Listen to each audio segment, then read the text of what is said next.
ధన్యవాదాలు చంద్రశేఖర్. కర్ణాటక అసెంబ్లీ ఎన్నికల్లో అక్రమాలను అడ్డుకునేందుకు ఎన్నికల సంఘం గట్టి నిఘా పెట్టిన ప్రలోభాల పర్వం మాత్రం ఆగలేదు.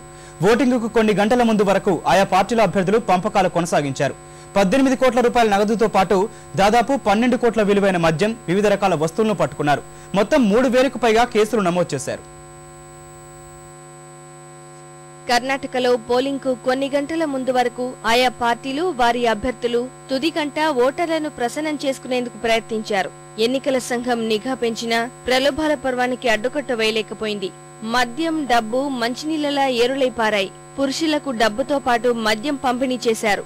మహిళలకు చీరలు, బంగారు, వెండి నగలు, కుక్కర్లు తదితరాలు పంచారు. యువకులకు క్రికెట్ కిట్లు పంపిణీ చేశారు.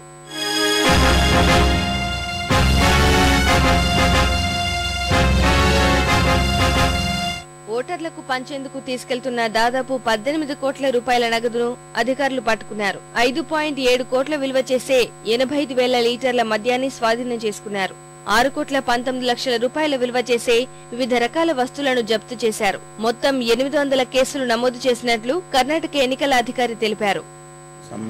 Approximately 800 police cases have been booked so far, and the cases booked for Model Code of Conduct violations is 2,392. So we have been doing this. Karnataka రాష్ట్ర సరిహద్దుల్లో చెక్ పోస్టులు ఏర్పాటు చేసినట్లు ఎన్నికల అధికారులు తెలిపారు.